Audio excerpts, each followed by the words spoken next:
혹시 그런 생각 해보신 적 없으세요? 내 마음이 꼭 감옥 같다는, 뭔가에 갇혀서 답답하고 자유롭지 못하다는 느낌이요. 오늘은 바로 이 마음의 감옥에서 탈출하는 아주 특별한 두 가지 길을 한번 따라가 보려고 합니다. 정말 신기한 조합인데요.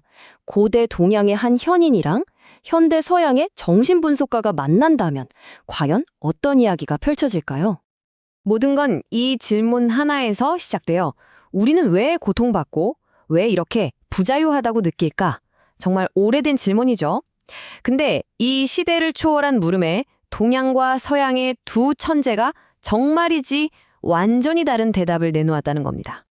자, 첫 번째 인물부터 만나볼까요? 바로 장자입니다. 지금으로부터 무려 2300년 전 고대 중국에서 자연과 하나가 되어서 진짜 절대적인 자유를 어떻게 얻을 수 있는지 그 방법을 이야기했던 분이죠. 그리고 시공간을 훌쩍 뛰어넘어서 20세기 프랑스로 봐보죠. 여기 자크 라캉이 있습니다. 프로이트의 정신분석학 다들 들어보셨죠? 그걸 언어학이랑 구조주의라는 새로운 틀로 완전히 재해석해서 우리 마음속 그 복잡한 무의식의 지도를 그려낸 사람입니다. 자, 그럼 본격적으로 한번 시작해 볼까요? 장자, 그리고 라캉. 와, 사는 시대도 배경도 너무 다르잖아요. 근데 진짜 신기하게도 이 두 사람이 똑같은 질문에 매달렸다는 거예요. 바로 인간의 고통은 도대체 어디서 오는가라는 질문이죠. 그런데 그 진단은 정말 하늘과 땅 차이였습니다. 자, 그럼 우리가 왜 갇혀 있다고 느끼는지 그 원인에 대한 두 가지 진단서를 한번 펼쳐보겠습니다. 원인을 제대로 알아야 해결책도 찾을 수 있을 테니까요. 바로 이겁니다. 이게 핵심이에요. 장자는 말합니다. 우리 고통의 원인은 성심, 즉 딱딱하게 굳어버린 마음에 있다고. 반면에 라캉은 전혀 다른 이야기를 해요. 인간이라면 누구나 가질 수밖에 없는 구조적인 결핍이 모든 문제의 시작이라고 진단했죠. 그럼 장자가 말하는 성심이라는 게 뭘까요? 쉽게 말해서 우리가 살면서 자연스럽게 쌓아온 경험, 지식, 편견 같은 것들로 만들어진 나만의 틀이라고 생각하시면 돼요. 이 굳어버린 마음은 세상을 있는 그대로 보지 못하고 끊임없이 이건 맞고 저건 틀려 하면서 모든 걸 판단하게 만드는 거죠. 이 성심이라는 게 우리를 정말 피곤하게 만들어요. 계속 옳고 그름을 따지게 하니까 다른 사람과 부딪힐 수밖에 없고요. 결국 남들의 인정이나 돈, 명예 같은 외부의 것들을 쫓아다니다가 진짜 내 모습은 잃어버리고 완전히 지쳐버리는 겁니다. 장자는 이걸 가장 큰 슬픔이라고까지 표현했어요. 자, 이번엔 라캉의 진단을 볼까요? 그가 말하는 결핍은요, 그냥 나 이거 부족해 하는 그런 느낌이 아니에요. 이건 훨씬 더 근본적인 건데요. 인간이 언어를 배우고 사회 구성원이 되는 그 순간, 필연적으로 생겨나는 구조적인 빈틈, 영원히 메울 수 없는 구멍 같은 개념입니다. 라캉 이론이 조금 복잡하게 들릴 수 있는데 핵심만 딱 짚어드릴게요. 우리 정신은 세 단계로 이루어져 있다고 봤어요. 첫째, 상상계. 아기가 거울을 보고 와, 저게 바로 나구나 하면서 완전한 나라는 환상을 갖는 단계죠. 근데 문제는 두 번째 단계, 상징계로 들어가면서 생겨요. 바로 언어와 사회의 세계죠. 모든 걸 말로 표현할 수는 없잖아요. 바로 여기서 말로 다 담을 수 없는 것들이 생기면서 채울 수 없는 결핍이 탄생하는 겁니다.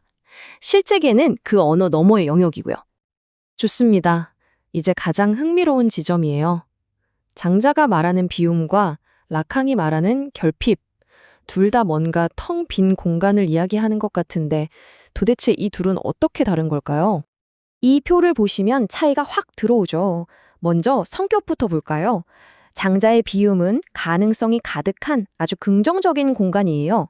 반면 라캉의 결핍은 무언가를 잃어버렸다는 부정적인 상실의 흔적이죠.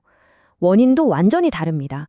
장자는 우리가 고정된 자아에 집착하기 때문에 이 공간을 억지로 채우고 있다고 봤고, 라캉은 이건 그냥 언어를 배우는 순간 어쩔 수 없이 생기는 거라고 봤어요. 그러다 보니 목표도 달라지죠. 장자는 이 공간을 청 비워서 도와 하나가 되는 걸 목표로 삼고 락항에게 이 결핍은 끝없는 욕망을 만들어내는 엔진 같은 역할을 합니다. 그래서 마지막 해결책은요. 장자는 우리가 적극적으로 마음을 비우면 된다고 하지만 락항은 이건 해결할 수 있는 게 아니야. 그냥 받아들여야 하는 우리의 조건이야 라고 말하는 겁니다. 자, 진단이 이렇게 달랐으니까 처방전도 당연히 다를 수밖에 없겠죠. 이제 마음의 감옥에서 나가는 두 가지 구체적인 방법을 한번 알아보겠습니다. 장자가 제시하는 길은 굉장히 실천적입니다. 한마디로 적극적으로 내 마음을 비워내는 수련을 통해서 자유를 얻으라는 거죠. 장자는 아주 구체적인 3단계 수련법을 이야기합니다. 첫 단계는 오상하, 나를 잃어버린다는 뜻이에요. 사회가 만들어준 나라는 껍데기를 그냥 훌훌 버리는 거죠. 그 다음은 심재, 말 그대로 마음의 재개인데요. 온갖 욕망과 판단으로 시끄러운 마음을 텅 비워서 고요하게 만드는 겁니다. 그리고 마지막, 궁극의 단계가 바로 좌망입니다. 앉아서 모든 것을 잊는다. 옳고 그름, 세상과 나라는 구분마저 싹 잊고 그냥 우주 그 자체와 하나가 되는 경지죠. 반면에 락항의 길은 뭔가를 비우고 없애는 수련이 아니에요. 오히려 그 반대죠.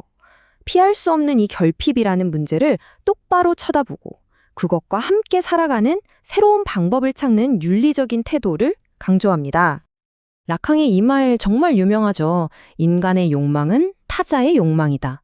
이게 무슨 말이냐면 우리가 그토록 간절히 원하는 게 사실은 진짜 내 것이 아닐 수도 있다는 거예요. 사회가, 부모님이 혹은 문화가 이런 걸 원해야 해 하고 우리에게 심어준 욕망일 수 있다는 거죠. 독수리를 따라하려다 가시에 발톱이 엉켜버린 까마귀 우화처럼요.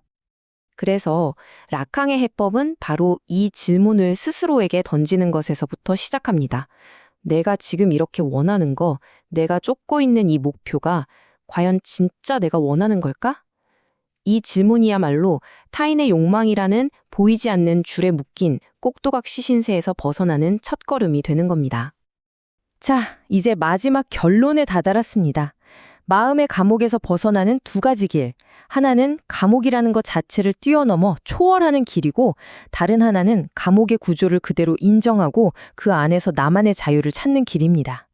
이 비유가 두 사상의 차이를 정말 명확하게 보여주는 것 같아요. 장자가 말하는 자유는 강을 다 건너고 나면 자기를 건너게 해준 뗏목마저 버리는 그런 완전한 초월입니다. 반면에 락항의 자유는 우리 존재에 뻥 뚫린 구멍을 없애려고 애쓰는 게 아니라 오히려 그걸 내 삶의 동력으로 삼고 끌어안는 성숙한 인정인 거죠. 네, 바로 이겁니다. 정리하자면 장자는 마음을 텅 비움으로써 어떤 것에도 흔들리지 않는 완전한 평온을 얻으려 합니다. 하지만 락항은 그 채울 수 없는 빈 공간, 그 결핍 속에서 남의 욕망이 아닌 나만의 진짜 욕망을 찾아 나서는 것, 그 자체가 바로 자유로운 삶이라고 이야기하는 거죠. 결국 선택은 우리 각자의 몫으로 남습니다. 여러분의 마음을 자유롭게 하는 열쇠는 과연 어디에 있을까요? 모든 것을 훌훌 털고 비워내는 초월의 길일까요? 아니면 나의 근원적인 결핍을 담담히 끌어안고 나아가는 인정의 길일까요? 이 질문을 마음에 품고 한번 깊이 생각해 보시는 건 어떨까요?